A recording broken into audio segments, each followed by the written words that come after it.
Hello and welcome to Pushing Back, Ukraine Daily Brief. As the war enters its 800th day, these are the main developments from the past 24 hours. Russia has lost approximately 473,400 troops in Ukraine since the beginning of the war, the General Staff of Ukraine's armed forces reported. The number, which has not been independently verified, includes 1,260 casualties over the past day. According to the released Ukrainian figures, Russia lost 12 tanks, 27 armored combat vehicles, 46 artillery systems, 2 multiple launch rocket systems, 2 air defense systems, 31 drones, 1 cruise missile, 71 vehicles, and 8 pieces of special equipment. The update from the General Staff of the Armed Forces of Ukraine. There were 97 combat engagements. The enemy launched a total of 2 missile and 65 airstrikes, carried out 12 multiple launch rocket system attacks on positions of Ukrainian troops and various settlements.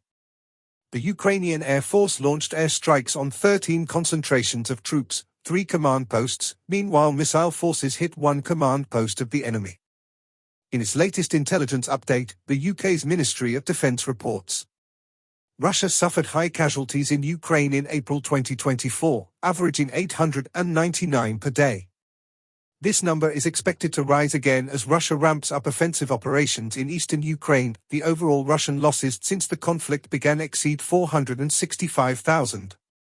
Despite the heavy losses, Russia seems to be adapting its military for a war of attrition, prioritizing quantity over advanced weaponry. This approach is likely to continue throughout the war and significantly impact Russia's future military capabilities. In its latest intelligence update, the Institute for the Study of War.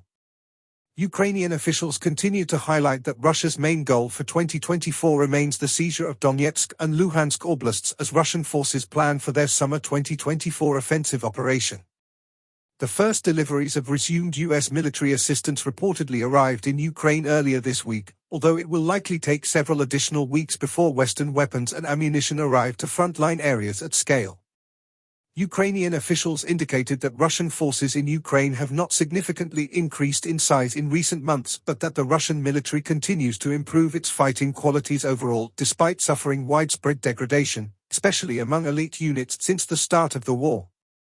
Ukrainian officials indicated that the Russian military will likely maintain its current personnel replacement rate and will not generate the significant number of available personnel needed to establish strategic-level reserves for larger-scale offensive operations in 2024.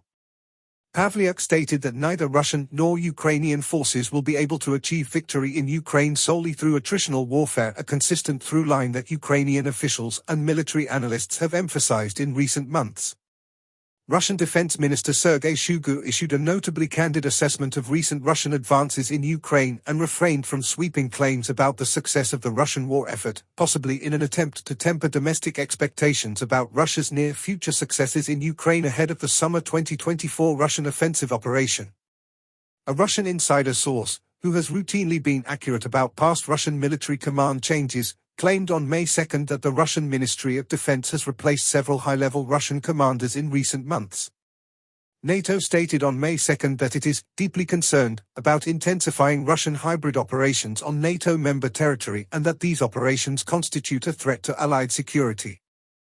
UK Foreign Minister David Cameron announced the United Kingdom's intent to provide long-term support for Ukraine and stated that Ukrainian forces can conduct long-range strikes within Russia with UK-provided weapons. Rostic General Director Sergei Chemezov announced that Russian state-owned defense conglomerate Rostic is increasing its production of all variants of guided glide bombs during a May 3 meeting with Russian Prime Minister Mikhail Mishustin. Russian forces recently marginally advanced near Kupiansk, Avdiivka, and Donetsk city. In Zelensky's nightly video he covered several points.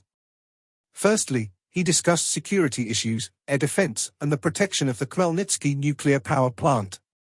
Secondly, he presented an economic platform and met with local businesses, border guards, and medical personnel. Lastly, he thanked the people of Khmelnytsky Oblast for their contributions to the defense and economy of Ukraine. Thanks for following today's updates. Please don't forget to like and subscribe for more content. We'll return tomorrow with the latest news on the ongoing conflict.